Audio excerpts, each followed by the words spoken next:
What's up guys, this is Hurrumbey and today we're going to be talking about the DJI Spark.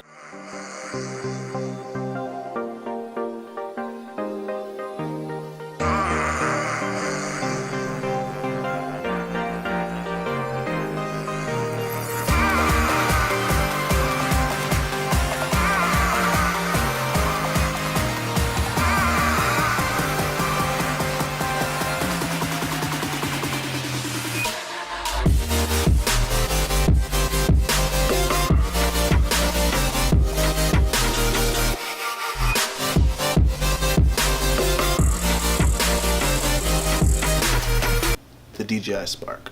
So I want to talk about three things with you today for the DJI Spark. First, the reason why I bought this drone versus the DJI Mavic or the DJI Phantom 4 was price. Price is definitely the first thing to consider when you think of buying a drone. For me at least, at $499 was like the perfect price.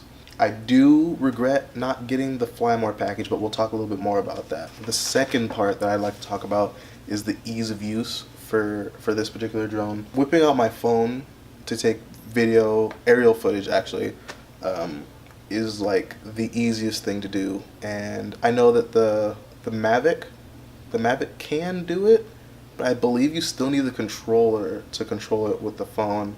And this being able to go with just the phone is pretty cool sometimes. That being said, it's probably like its biggest downfall for me now.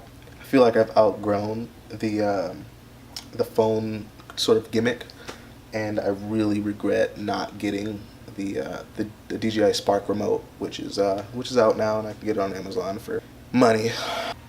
Continuing on ease of use, I wanted to touch on its compact size, because I think that would be like lumped together. It fits in my backpack, which is like, I'll grab it. It's like this big. It's not like a huge bag. It's got my pouch. It carries all my GoPro stuff, and it carries my drone without any hassle, and I still have room for like a jacket and like snacks and stuff. So I really like that aspect. If I had, a Mavic or a Phantom 4, well, not really the Mavic. The Mavic would probably fit in there just fine, but I'd probably have to like take out some snacks, which I don't want to do because I like snacks a lot. The Phantom 4, that needs its own backpack, so that was why it was cut off from my decision making altogether. Also, the price tag of $1,500, that was a major factor as well. I know that the Spark is the weakest of all of them, but as the all-round package for somebody that goes on some hikes or car shows or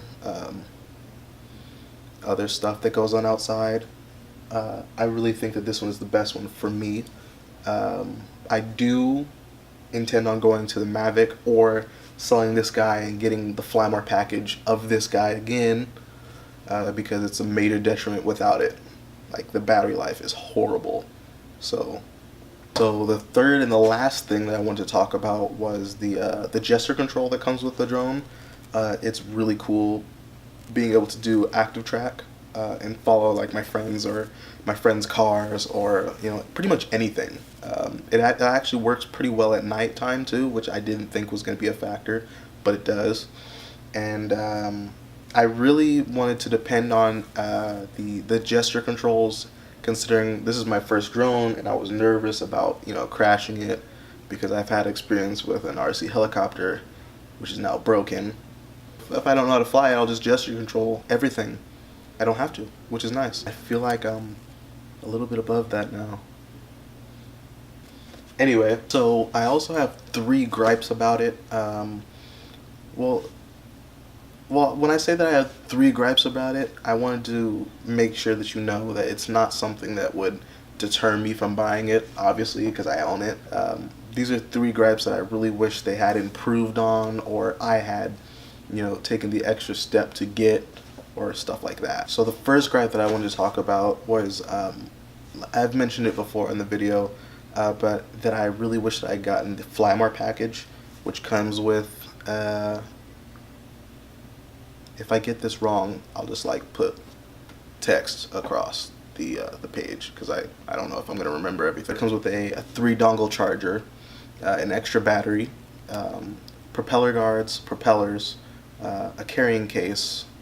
I think all that for $6.99, which is a good price, considering if you want to do that separately, you're probably going to pay like another $200 to get everything that's in the flier package. And I really wish I had, hopped on that opportunity instead of opting in for the whole, I'll start with this, then I'll get this, and then I'll get this, and then I'll get this. Don't regret not going with the a used Phantom 3 standard or a used Phantom 3 Pro or anything like that. They didn't really call my interest because, again, I wanted it to fit inside my backpack. The second gripe I had was the 1080 at 30 frames per second camera and the 2-axis gimbal. So I'll kind of lump these two gripes into one.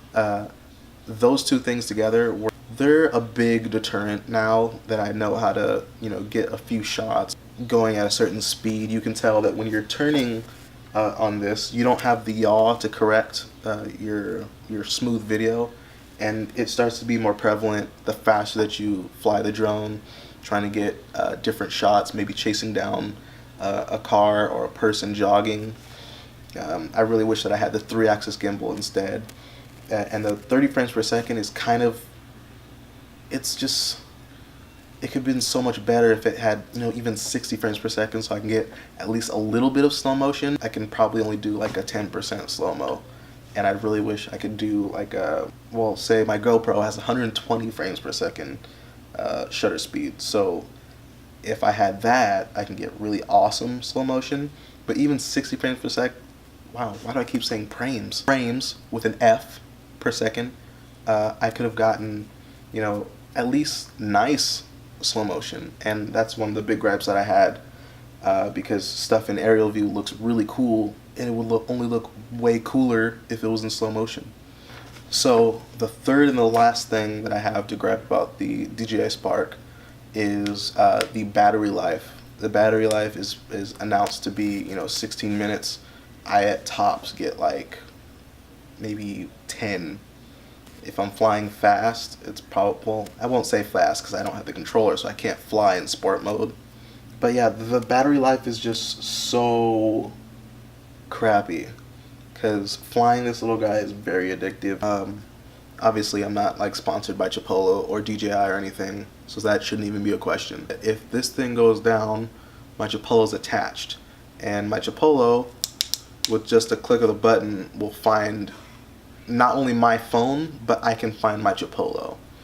So I don't know why DJI didn't install any sort of, well, they did install a GPS device. It just doesn't work as well as this would. So this is kind of my redundancy to make sure that I never lose this guy. Hopefully I never have to find out if the Chipolo works or not, but it definitely helps to have it stuck on there. And it flies, nice and even. It fits in between the blades just fine, so while they're spinning, it's not going to hit it. It also doesn't wobble or anything. It's a nice tight Velcro. So that's just a quick tip that I would give you to make sure that you don't lose your drone. I mean, obviously, you don't have to put it on just the Spark. I would recommend all drone flyers have a Chipolo. It's just so much easier. Thanks for watching. I don't know what to do with my hands, so I mean, you could come back for my next video. Hopefully it'll be better. I'm really new with the whole Adobe Premiere Pro thing, but I really like it more than After Effects or Final Cut Pro. Those are the only ones that I've actually tested with, but videography is my new hobby. There should be more videos, and I look forward to seeing you next time. Once again, this is hurrumbey. Like, comment, subscribe. I'll see you in the next video.